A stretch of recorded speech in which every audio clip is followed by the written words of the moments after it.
Hello friends. आज का हमारा विषय है प्रेजेंट सिंपल टेंस। जैसा कि हम जानते हैं कि प्रेजेंट सिंपल टेंस जो है वो पहला ही टेंस है, तो आज हम ये सीखेंगे। इस सेंटेंस को बनाने के लिए हमारे पास subject plus first form of verb का इस्तेमाल किया जाता है। हिंदी में विषय प्लस क्रिया का वर्तमान रूप हम इस्तेमाल करते हैं। जैसे कि इंग्लिश में एग्जाम्पल है, Ram purchases a purse. Ram यहाँ पे सब्जेक्ट है दोस्तों, और फर्स्ट फॉर्म ऑफ वर्ब यहाँ पे परचेजेस है। परचेजेस का मतलब खरीदना या खरीदता या खरीद होता है। और पर्स का तो आपको मतलब पता ही होगा। पर्स मतलब जो जो लड़के और लड़कियाँ पर्स लेते हैं, खरीदते हैं, उसको पर्स बोला जाता है। तो यहाँ पे हिंदी में इसका मतलब हुआ राम एक पर्स खरीदता है। यहाँ पे राम जो है वो विषय है और खरीदता एक क्रिया है। खरीदता जो है वो क्रिया का वर्तमान रूप है, खरीदता है। आगे बढ़ते हैं। यहाँ पे अभी देखिए, अभी तो हमने राम के बारे में बात की। अगर मान लीजिए हमें किसी तीसरे व्यक्ति के बारे में बात करनी है तो हम ये बात करेंगे ही, शी, इट या फिर कोई भी थर्ड पर्सन, जैसे कि राम, श्याम या अमित, सुमित, अभिषेक एट्सेट्रा, कोई भी हो सकता है। ही का मतलब लड़के के लिए वह है। शी का मतलब लड़के के लिए इस्तेमाल होने वाला वह है। इट का मतलब जो भी हम कोई वस्तु के लिए इस्तेमाल करेंगे कि वह एक वस्तु है या वह बॉल दूर पड़ी है, तो उसके लिए इट यूज़ किया जाएगा। और इन सब चीज़ों को व्यक्त करने के लिए थर्ड पर्सन या ही, शी, इट का इस्तेमाल किया जाएगा। जब भी हम किसी तीसरे व्यक्ति के बारे में बात करेंगे या तीसरी पार्टी के बारे में बात करेंगे तो हम उसके साथ में डज लगा देंगे। Do plus E S. Do यहाँ पे फर्स्ट फॉर्म ऑफ वर्ब है, और जब भी हम तीसरे व्यक्ति की बात करेंगे तो डू प्लस ई एस आ जाएगा। First form of verb plus E S. The work भी यहाँ पे फर्स्ट फॉर्म ऑफ वर्ब है, लेकिन जब हम तीसरे व्यक्ति की बात करेंगे तो हम फर्स्ट फॉर्म ऑफ वर्ब के साथ ये हेल्पिंग वर्ब जरूर लगाएंगे। हेल्पिंग वर्ब प्लस एस या ई एस, वो डिपेंड करेगा कि कुछ क्रियाओं के साथ हमें एस लगाना होगा और कुछ क्रियाओं के साथ ई एस लगाना होगा। जैसे कि डू के साथ ई एस लगता है हमेशा। तो ये सब ध्यान देने वाली बातें हैं। खैर, आगे बढ़ते हैं। अगर हम किसी दूसरे व्यक्ति के बारे में बात कर रहे हैं तो जैसे दे, वी, यू। एक्चुअली दे जो है वो थर्ड पर्सन में ही आता है, तीसरी पार्टी में ही आता है, लेकिन चूंकि इसमें दे के साथ भी डू लिखा हुआ है तो इसलिए मैंने ये सब कुछ इकट्ठा कर दिया है। दे भी तीसरे पर्सन के साथ ही आएगा। दे भी तीसरी पार्टी को ही व्यक्त करता है, तीसरे किसी व्यक्ति या किसी व्यक्ति के समूह या किसी और चीज़ के समूह को व्यक्त करता है। तो इसके साथ में दे डू द वर्क, वे काम कर रहे हैं। हम किसी सेकंड पार्टी को बता रहे हैं कि वो काम कर रहे हैं। वे मतलब थर्ड पार्टी। वी, यू, आई, और आई का मतलब है कि मैं अपने बारे में बात कर रहा हूँ, मतलब फर्स्ट पर्सन। और यू का मतलब है कि सेकंड पर्सन, और वी भी हमारा फर्स्ट पर्सन में ही आएगा। तो आई, वी के साथ डू लगेगा और यू के साथ भी डू लगेगा। और the work means first form of verb. जैसा कि मैंने आपको बताया कि फर्स्ट फॉर्म की प्रेजेंट टेंस में फर्स्ट फॉर्म ऑफ वर्ब का इस्तेमाल किया जाएगा। तो अभी हम कुछ एग्जांपल्स के साथ चलते हैं। जैसे अभी यहाँ पे इसको कंप्लीट करके बताया गया है।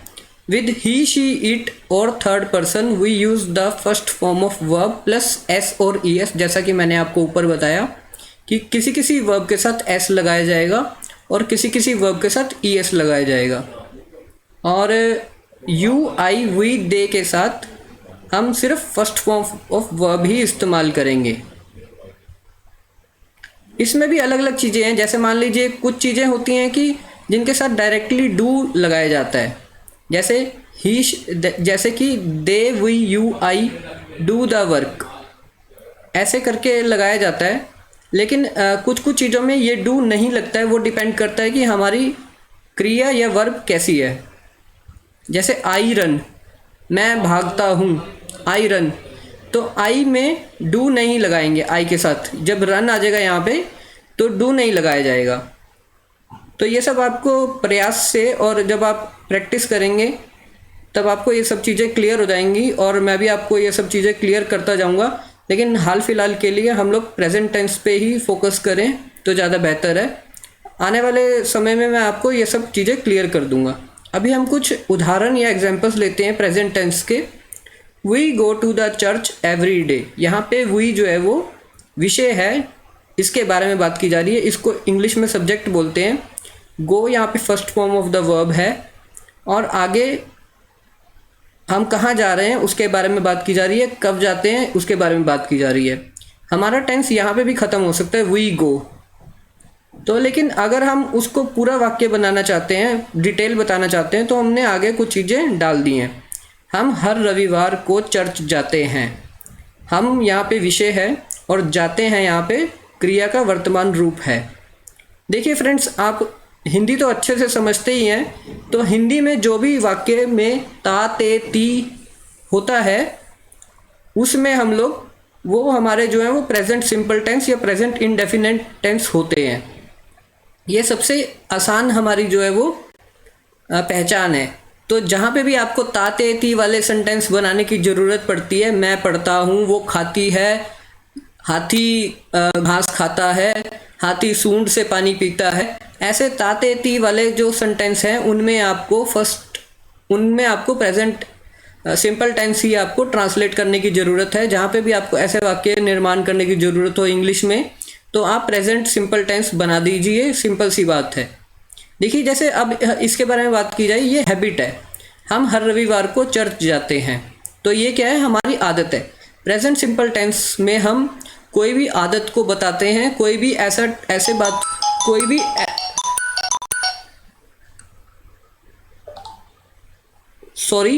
हम लोग कोई भी ऐसी बात को बताते हैं जो कि एक तथ्य है, जो कि एक विश्व का एक सच है। जैसे सूरज पूरब से उगता है, तो sun rises in the east. ये एक तथ्य है, ये एक फैक्ट है, ये एक सबको पता होने वाला सच है।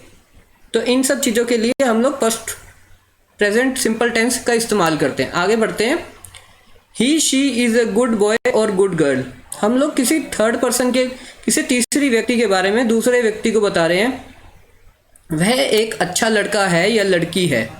आगे बढ़ते हैं। आई वॉश माई क्लोथ्स डेली। ये भी एक आदत है, मैं रोज़ कपड़े धोता हूँ। मैं यहाँ पे विषय है, धोता हूँ यहाँ पे हमारा क्रिया का वर्तमान काल है, क्रिया का वर्तमान रूप है। Sorry friends. My father does his work timely. ये एक आदत के बारे में सूचित करता है। मेरे पापा समय से काम करते हैं। मेरे पापा यहाँ पे विषय हैं।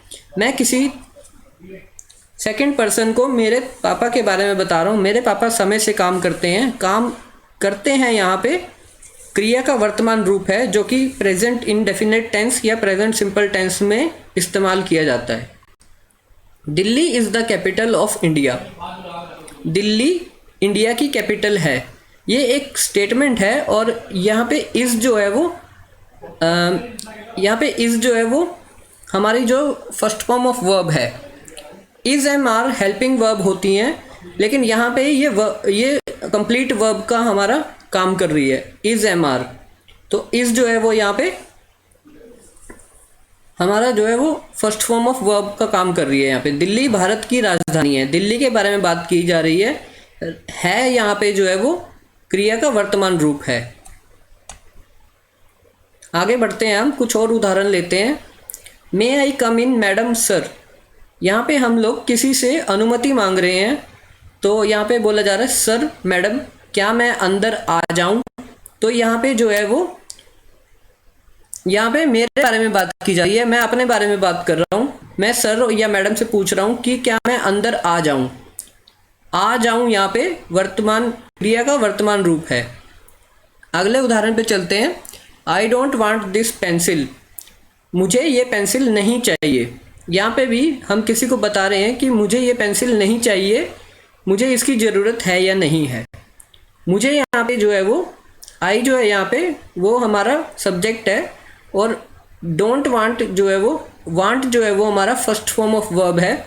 डोंट यहाँ पे हमारा नकारात्मक चीज़ को बता रहा है। तो नकारात्मक वाक्य बताने के लिए डोंट लगाते हैं, आई के साथ डोंट लगाएंगे। यू आर लेट टुडे, ये एक सच है या ये एक स्टेटमेंट है, तुम आज लेट हो या देर से आए हो। तुम के बारे में बात की जा रही है। तुम यहाँ पे सेकंड पर्सन है, मतलब दूसरी पार्टी है। मैं किसी अन्य व्यक्ति के बात को उसी के बारे में बता रहा हूँ कि तुम आज लेट आए हो। आए हो यहाँ पे जो है वो फर्स्ट फॉर्म ऑफ वर्ब है या क्रिया का वर्तमान रूप है। तो द काउ हैज़ 4 legs, गाय की 4 टांगे होती हैं। ये एक सच है या ये एक तथ्य है। तो द काउ हैज़ 4 legs। अभी देखिए फ्रेंड्स, यहाँ पे भी फर्स्ट फॉर्म ऑफ वर्ब का ही इस्तेमाल किया गया है, लेकिन यहाँ पे हैज़ और हैव का इस्तेमाल जो वो है, हैज़ और हैव भी हमारा फर्स्ट फॉर्म ऑफ वर्ब ही होती है। हैज़ का मतलब होता है कि होना, किसी चीज़ के पास किसी चीज़ का होना। जैसे मेरे पास एक पेंसिल है तो आई हैव पेंसिल। आई के साथ यहाँ पे हैव लगेगा, यू के साथ भी हैव लगेगा, वी के साथ भी हैव लगेगा, दे के साथ भी हैव लगेगा, ही शी इट के साथ हैज़ लगेगा। और थर्ड पर्सन के साथ भी, कोई भी थर्ड पर्सन हो, किसी नाम से बुलाया जाए या किसी और चीज़, काओ को काओ से बुलाया जाए, या मान लीजिए किसी चीज़ के बारे में बात की जाए उसी का नाम लेकर के, तो उसके साथ भी हैज़ लगेगा। I promise I won't be late, यहाँ पे हम किसी से वादा कर रहे हैं। मैं वादा करता हूँ मैं लेट नहीं आऊँगा। यहाँ पे आई प्रॉमिस जो है वो, यहाँ पे एक्चुअली 2 वाक्यों की बात की जा रही है। एक तो वादा करता हूँ यहाँ पे जो है वो क्रिया का वर्तमान रूप है, लेकिन आई वॉन्ट बी लेट जो है वो एक हमारा जो भविष्य काल यहाँ पे बात की जा रही है। तो यहाँ पे जो नहीं आऊँगा ये भविष्य की एक क्रिया का भविष्य रूप है, ये वर्तमान रूप नहीं है। यहाँ पे जो हमारा जो प्रेजेंट सिंपल टेंस है वो इतना ही है, I promise. I won't be late यहाँ पे एक भविष्य में चला जाता है। मैं वादा करता हूँ यहाँ पे क्रिया का वर्तमान रूप है। वट डज़ ही डू, वह क्या करता है। यहाँ पे एक हम किसी से सवाल पूछ रहे हैं, किसी दूसरे पर्सन से, दूसरे व्यक्ति से, तीसरे व्यक्ति के बारे में, कि वह क्या करता है यहाँ पे क्रिया का वर्तमान रूप है। और जैसा कि मैंने आपको बताया फ्रेंड्स कि यहाँ पे जो ता ते ती वाले जो हमारे वाक्य होते हैं वो हमारे जो सिंपल से प्रेजेंट इंडेफिनिट को बताते हैं। He does not do anything, यहाँ पे अब वो दूसरा व्यक्ति है, वो इसका जवाब मुझको दे रहा है कि he does not do anything. वो उत्तर दे रहा है वह कुछ नहीं करता है। करता है यहाँ पे क्रिया का वर्तमान रूप है कि वह आजकल कुछ नहीं करता है। आगे बढ़ते हैं friends. How does this mobile work, मैं किसी से सवाल पूछ रहा हूँ कि यह मोबाइल कैसे काम करता है। मोबाइल के बारे में बात हो रही है। और जैसा कि मैंने आपको बताया था कि जब भी हम थर्ड किसी भी तीसरे चीज़ या तीसरी व्यक्ति के बारे में बात करते हैं दूसरे व्यक्ति से, तो उसमें डू के साथ में एस या ई एस आता है। अब जैसा कि मैंने आपको बताया था कि थर्ड पर्सन के साथ ई एस लगता है हमेशा, तो यहाँ पे डू जो है वो हेल्पिंग वर्ब है। How does this mobile work यहाँ पे जो है हमारी वो क्रिया, यहाँ पे जो है वो फर्स्ट फॉर्म ऑफ वर्ब है। और काम करता है यहाँ पे क्रिया का वर्तमान रूप है। एक्चुअली आप लोग ये समझ रहे होंगे, देखिए हिंदी में तो लिखना बहुत आसान है कि यह मोबाइल कैसे काम करता है, लेकिन इंग्लिश में ना कई बार ऐसा होता है कि हमारे को ये समझ में आएगा कि हम यह के लिए दिस लगा देंगे, मोबाइल के लिए मोबाइल लगा देंगे, और काम के लिए वर्क लगा देंगे, करता है के लिए ये यहाँ पे ये आएगा डज। तो समझे फ्रेंड्स, कभी कभी ऐसा डायरेक्ट आप बना सकते हो, कैसे के लिए हाउ यहाँ पे आ जाएगा, लेकिन कभी कभी ऐसा नहीं होता है। तो इंग्लिश थोड़ी सी कठिन है सीखने के लिए, लेकिन निरंतर अभ्यास से हम इंग्लिश को भी सीख सकते हैं। इंग्लिश में सिर्फ हमें ये ध्यान देना है कि हम थर्ड पर्सन के बारे में बात कर रहे हैं, या हम सेकंड पर्सन के बारे में बात कर रहे हैं, या हम फर्स्ट पर्सन के बारे में बात कर रहे हैं। उसके हिसाब से हमारी जो क्रिया का जो रूप है वो बदलता रहता है और उसके साथ में कुछ कुछ चीज़ें और लगानी पड़ती हैं और अलग अलग चीज़ों के लिए अलग अलग वर्ड्स का इस्तेमाल किया जाता है। जैसे मैंने आपको बताया हैज़ का कहीं पे इस्तेमाल हो गया, कहीं पे हैव इस्तेमाल हो गया, कहीं पे हम उसी प्रेजेंट सिंपल टेंस में ही हम इज़ का इस्तेमाल कर रहे हैं, कहीं पे एम का इस्तेमाल कर रहे हैं। तो ये सब चीज़ें ध्यान देने वाली हैं, अन्यथा इंग्लिश भी एक आसान भाषा है। How often do you go to purchase the clothes. मैं किसी से सवाल पूछ रहा हूँ, किसी दूसरे व्यक्ति से, कि तुम कितनी बार कपड़े खरीदने जाते हो। वह उत्तर देता है I go to buy the clothes once in 2 months। तो यहाँ पे उत्तर देता है वो, और यहाँ पे खरीदने जाते हो यहाँ पे क्रिया का वर्तमान रूप है।